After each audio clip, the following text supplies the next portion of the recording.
Hello, everyone, and welcome to this second video of December as you join me on my quest to continue to post videos that have been in the works or in my thoughts for a while and haven't been posted.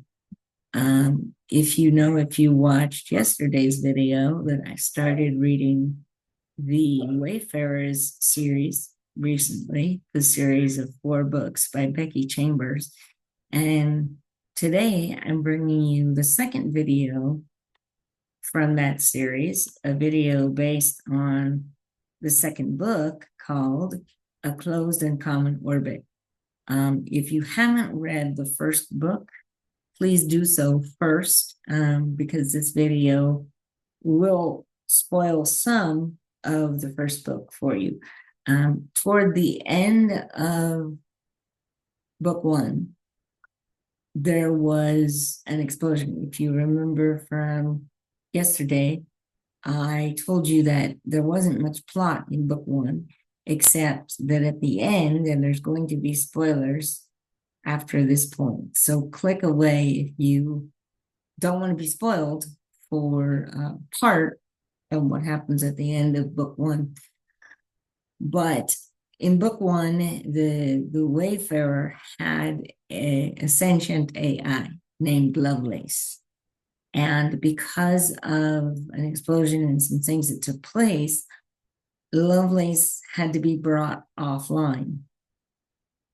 And when Lovelace was reset, she was no longer Lovelace. So this volume picks up with what actually happens to Lovelace, although we don't recognize that it's her immediately. But Lovelace becomes Sidra. Sidra is still a sentient AI, but now, instead of being dispersed through the ship and through the galaxy, Lovelace has a body, a humanoid body, Sidra.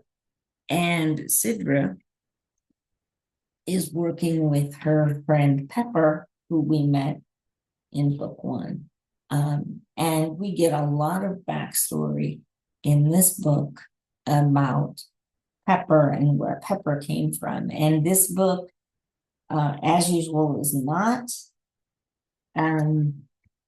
the biggest plot-driven book, although I think in a way it has more elements of plot than the first book, only because the characters kind of have a quest from the beginning, and there is an internal aspect to this quest, but there is a very internal find yourself kind of hero's journey aspect to this quest. So if you like a hero's journey story or an introspective search for meaning story, this is a good one.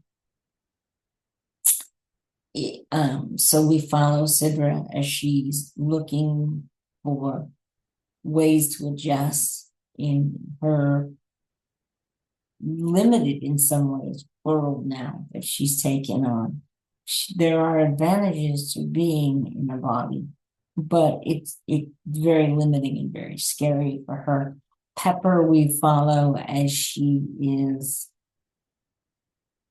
negotiating her past, and we see these two characters with histories that dovetail into each other in a very interesting way. I'm not going to spoil how that comes about and what needs to be done, but if you're looking for a hero's quest or basically a search for purpose in a science fiction aspect, this book is the one for you. This is a book that was published in the US in 2017. It was first published in 2016.